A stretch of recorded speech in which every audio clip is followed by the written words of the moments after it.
Hello travelers, thanks for watching Sri Lanka. Today we talk about Sigiriya. Sigiriya is one of the most valuable historical monuments of Sri Lanka. Referred by locals as the eighth wonder of the world, this ancient palace and fortress complex has significant archaeological importance and attracts thousands of tourists every year. It is probably the most visited tourist destination of Sri Lanka. Sigiriya was located in the northern Matale district near the town of Dambulla in the central Sri Lanka. The name refers to a site of historical and archaeological significance that is dominated by a massive column of rock nearly 200 meters high.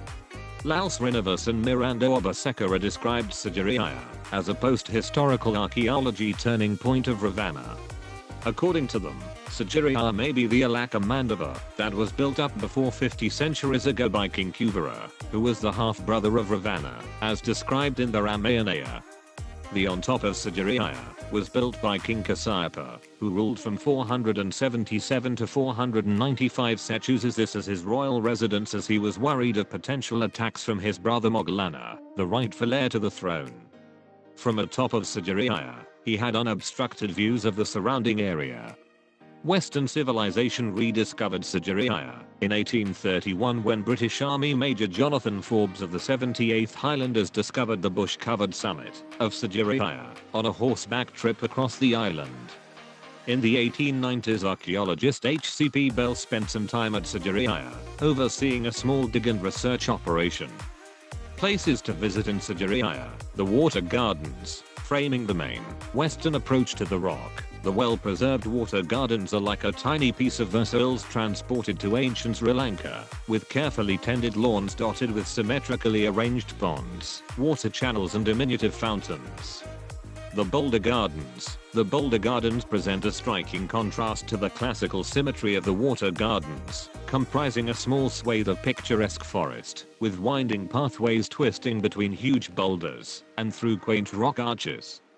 Many of the boulders are scored with long lines of notches. These would originally have held supports for miniature wooden pavilions which once stood on almost every boulder.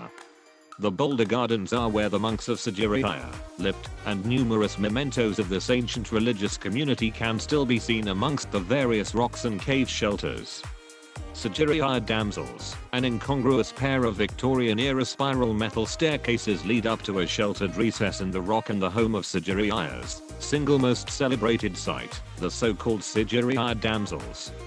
Commissioned by King Kasapa in the 5th century, this exquisite mural, perhaps the largest ever attempted, is painted onto the sheer rock face and features 21 beautiful bare-chested women, swathed in a layer of fluffy cloud from the waist down, shown scattering flower petals or offering trays of fruit.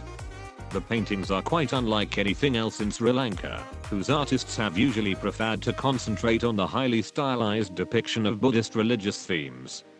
The mirror wall. Another of Sigiriya's unique sights is the highly polished mirror wall, plastered with a mixture of burnished lime, egg white, beeswax and wild honey, and covered with a dense spider's web of ancient graffiti left by visitors to the rock over the past 1,500 years. The graffiti, something akin to an enormous medieval visitor's book, include numerous short poems and other literary fragments recording early visitors' impressions of the rock, and, particularly, a great many tributes to the heavenly beauty of the nearby damsels.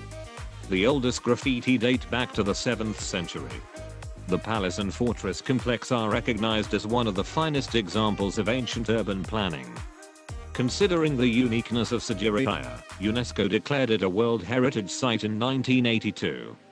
Sigiriya is an unmatched combination of urban planning, water engineering, horticulture and arts. Thanks for watching. See next time on Sri Lanka.